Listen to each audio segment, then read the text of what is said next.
o ustedes pueden encontrar eco en esta Corte Suprema de Justicia, si los mismos partidos políticos son los que nombran muchas veces a los magistrados de la Corte Suprema de Justicia, ¿no? Por lo tanto, podría decirse que es de alguna manera una extensión del pensamiento de la Asamblea Legislativa en la Corte Suprema de Justicia. Sí, mire, la verdad es que aunque el procedimiento haya sido el mismo y hay algunas cosas en la elección de segundo grado que yo no puedo estar de acuerdo del todo, pero la verdad es que la confianza que estamos poniendo organizaciones como IEGES, que va a comandar nuestro queridísimo amigo doctor Félix Ulloa, y la Concertación Democrática Nacional, está depositando su confianza plena en la persona, ¿verdad? En las personas que han sido electas recientemente magistrados de la Corte Suprema de Justicia. Yo no dudo de la ecuanimidad, de la capacidad de los magistrados electos en esta ocasión, como es el doctor Belarmino Jaime. Yo lo conozco muy bien, es una persona honesta, que estoy segura que no va a depender de esos hilos que en otras ocasiones ha perjudicado la aplicación de la justicia plena en la Corte Suprema de Justicia. Tengo confianza absoluta en Florentín Meléndez, en el magistrado Florentín Meléndez, a quien lo conozco y lo conocemos todos desde hace muchos años. Tengo una confianza absoluta en el doctor Sidney Blanco Reyes. Es un hombre, es un luchador, es un hombre que ha estado al lado de las grandes mayorías, al lado del pensamiento que este país ha estado esperando siempre, ¿verdad? Que se le haga justicia. Tengo confianza también en el licenciado Rodolfo González, quien cuando yo estaba en la Corte Suprema de Justicia ya estaba él. Es un abogado muy capaz. Yo podría decirle que en materia de derecho constitucional es uno de los primeros. Tengo confianza incluso en el abogado que viene de anterior, el doctor Néstor Castaneda, ¿verdad? Ya con esta sala creemos los que representamos entre los que estamos pues luchando por estas reformas electorales, principalmente estas dos que se ha planteado en el recurso, como es que sí pueda haber candidaturas independientes de diputados, porque estamos señalando o está señalando en el proyecto, en la demanda, que hay violación constitucional porque no hay necesidad, según el artículo 126 de la Constitución. La Constitución no exige que los diputados tengan que estar inscritos en un partido político y la ley electoral lo viola al pedir que los diputados estén inscritos en un partido político. En cuanto a las listas abiertas, ya vimos pues, ¿verdad?, que también se viola la Constitución porque realmente no hay una elección directa que haga el elector, ¿verdad?, que haga el elector por el elegido. Así que son violaciones claras a la Constitución y tenemos la confianza. ¿Y qué interpretación absoluta. hacen los diputados de estos dos artículos, Félix, del artículo 11 y 12?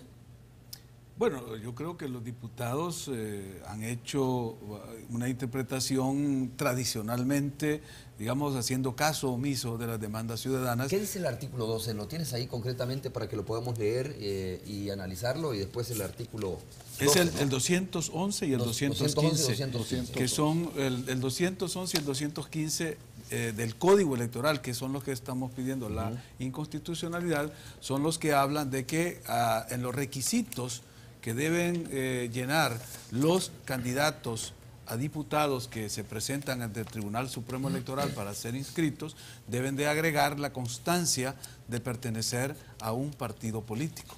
Y esa es la violación a la Constitución que estamos señalando. Eso lo dice el Código Electoral. El Código Electoral, sí. Pero no la Constitución. No, de la República. Constitución no. La Constitución, como el doctor bien lo señala, en su artículo 126, y lo voy a leer si tú quieres, dice: para ser elegido diputado se requiere ser mayor de 25 años, salvadoreño por nacimiento, hijo de padre o madre salvadoreño, de notoria honradez e instrucción, y no haber perdido los derechos de ciudadano en los 5 años anteriores a la elección. Punto.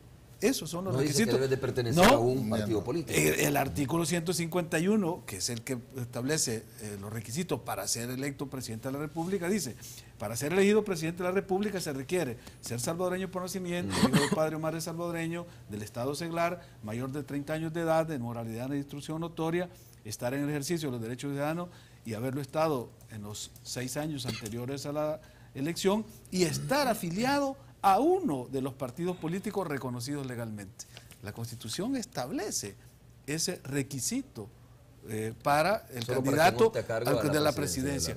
Y como se ha hecho una interpretación que yo llamo exegética de la Constitución en torno al artículo 85, que dice que los partidos políticos son el único medio de representación del pueblo ante el gobierno, pues para evitar esa interpretación exegética, literal de la Constitución, nos hemos ido a la exposición de motivos. Y ahí encontramos la explicación. Los constituyentes, al momento de redactar el texto constitucional, dicen claramente que le ponen al candidato a presidente la condición de ser miembro de un partido político para evitar, dice, que se caiga en desviaciones corporativistas de que otros gremios, otros sectores puedan proponer candidatos a la presidencia. Entonces le dan al partido político la exclusividad para proponer candidatos a la presidencia de la República. Pero entienden ellos cuando dicen el único medio de representación del pueblo ante el gobierno, confundieron al momento de redactar gobierno con órgano ejecutivo, porque al renglón seguido en el artículo 86, la Constitución dice, los 3 órganos fundamentales del gobierno son el órgano ejecutivo, el órgano legislativo y el órgano judicial. Entonces, si para tener representación ante el gobierno hay que pertenecer a un partido político, obviamente los magistrados de la Corte Suprema de Justicia deben de ser propuestos por los partidos políticos. Y es todo lo contrario, se pide que no tengan afiliación a partidos políticos. Entonces ahí se ve que hubo una confusión en el momento de redactar el artículo 85, que confundieron gobierno con órgano ejecutivo. Y ellos razonan, y yo estoy de acuerdo, que a un presidente de la República le pongan, sobre todo en el periodo que se redacta este proyecto constitucional, que son los peores años de la guerra civil, donde había la posibilidad de acceder al gobierno por vías no electorales, sino por la vía insurreccional. Estábamos en plena guerra. Entonces, el mecanismo de defensa que utilizaron los constituyentes en ese momento y que quedó mal redactado en el artículo 86, ha servido para crear esta partidocracia y que se blinden los partidos políticos y ahora cierren la posibilidad a otras formas asociativas que aún son más representativas que los partidos políticos de proponer candidatos donde la Constitución lo permite, como es el caso de los diputados. Esta reforma tendría que ver con democracia, ¿no? Con representatividad, con transparencia de parte de los partidos políticos.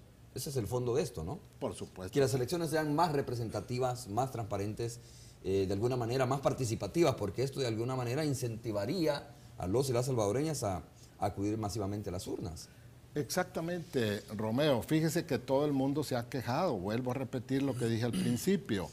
La verdad es que aquí la gente vota pero no elige. Llega y vota por una lista